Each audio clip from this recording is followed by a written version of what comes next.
Imagine standing in a bustling modern city, the noise of traffic and the chatter of people enveloping you. Suddenly, you stumble upon an ancient relic, a Corinthian column, perhaps, or a fragment of an inscription from a time long past. In that moment, the chaos of the present fades away, and you are transported to a different era, one where the same passions and dramas unfolded, albeit in a different guise. This is the sensation one might experience when delving into the works of Shakespeare through the lens of Carl Jung's revolutionary insights.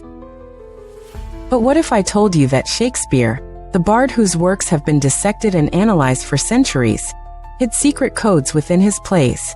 Codes that, when unlocked using Jung's theories of the collective unconscious and dream symbolism, reveal a deeper understanding of the human psyche. Intrigued? You should be. Let's embark on a journey to uncover these hidden meanings. We'll start with the concept of the collective unconscious, a term coined by Jung to describe the part of the unconscious mind shared by all human beings, a repository of memories and archetypes inherited from our ancestors. Shakespeare's plays are rife with these archetypes: heroes, villains, lovers, and fools, each representing universal human experiences and emotions.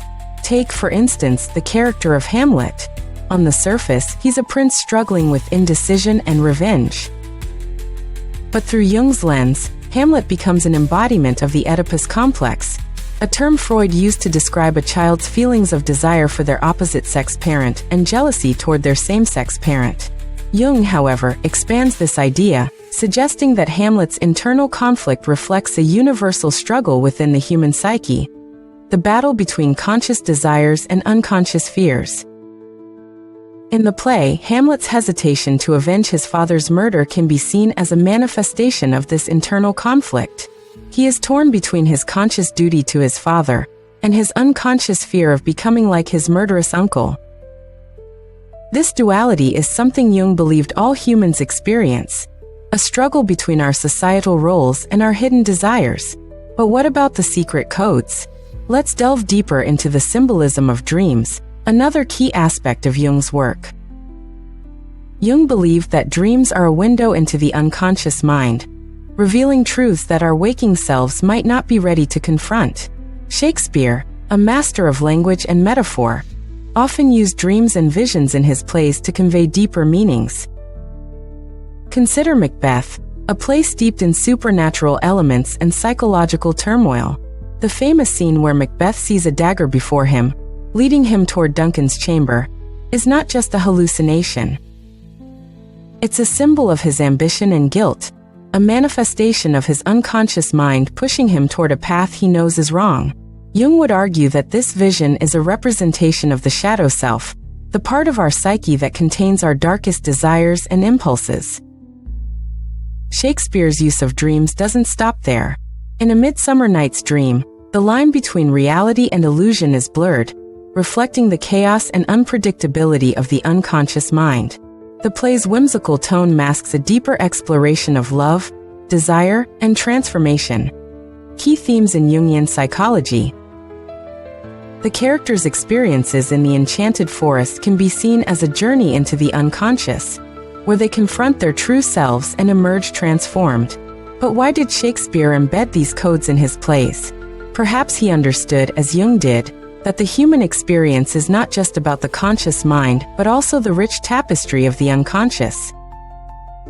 By weaving these elements into his works, Shakespeare invites us to explore our own psyches, to confront the archetypes and symbols that shape our lives.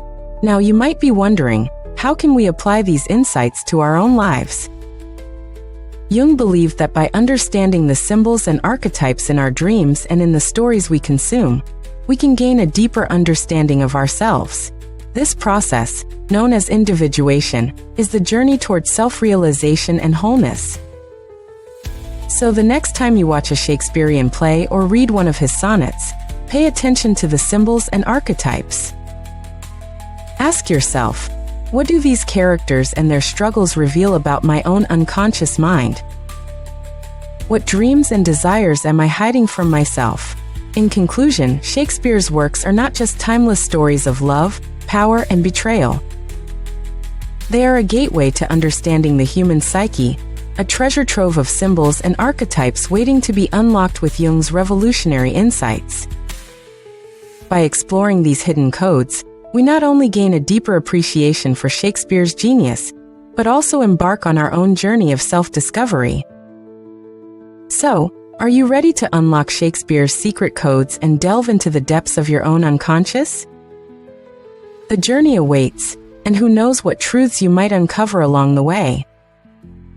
As you embark on this journey of exploration, imagine yourself as an alchemist of the mind, distilling the essence of Shakespeare's words to extract the elixirs of self-awareness and transformation. Each play becomes a crucible, where characters undergo trials and tribulations, mirroring the inner alchemy of our own psychological processes. Take, for instance, the tempestuous world of King Lear. At first glance, it's a tragedy of familial betrayal and madness. Yet, through Jung's lens, it can be viewed as a profound exploration of the aging process and the reconciliation with one's shadow.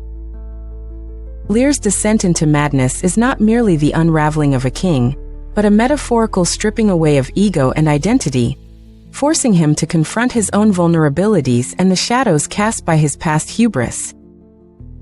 In this light, Lear's journey is akin to the Jungian process of integrating the shadow, a necessary step toward achieving a deeper, more authentic self-awareness.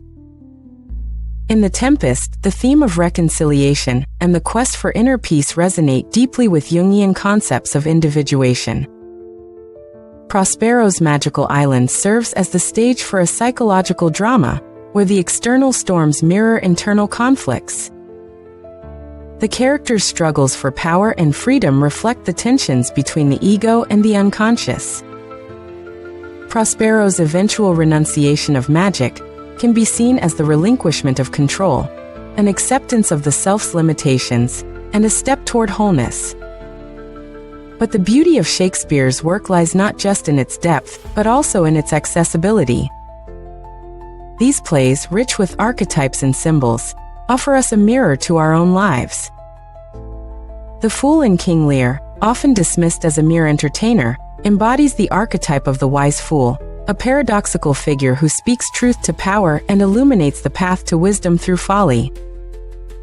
In our own lives, we encounter similar figures, those who challenge our perceptions and guide us, often in unexpected ways, toward greater understanding. And what of the female archetypes in Shakespeare's works? Characters like Lady Macbeth and Portia stand as complex embodiments of the anima, the feminine aspect within the male psyche. Lady Macbeth's ambition and eventual unraveling can be seen as the dark side of the anima, a cautionary tale of unchecked desire and its destructive potential. Meanwhile, Portia in The Merchant of Venice represents the integration of intellect and emotion, as she navigates the constraints of her society with wit and grace, embodying the harmonious balance that Jung saw as essential for individuation.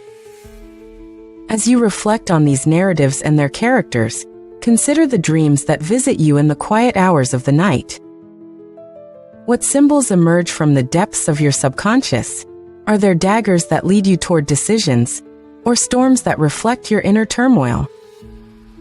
By engaging with these manifestations of the unconscious, you begin to decode the personal myths that shape your existence. Ultimately, the exploration of Shakespeare through Jungian psychology is not an academic exercise, but an invitation to engage with the mysteries of the self. It's an opportunity to embrace the ambiguity and complexity of human nature, to accept that within us resides both light and shadow, hero and villain, dream and reality. The plays become a canvas upon which the dramas of our own lives can be projected, analyzed, and understood. As you delve deeper into this interplay between literature and psychology, remember that the journey is as much about asking questions as it is about finding answers. What roles do you play in your own life's drama? What unspoken desires or fears influence your actions? And most importantly, how can you harness the wisdom of these archetypes to lead a more authentic and fulfilling life? The answers may not be immediate, but the path itself is rich with discovery. So step boldly into the world of Shakespeare and Jung, and let the dance of archetypes and symbols guide you toward the truths hidden within the labyrinth of your own soul.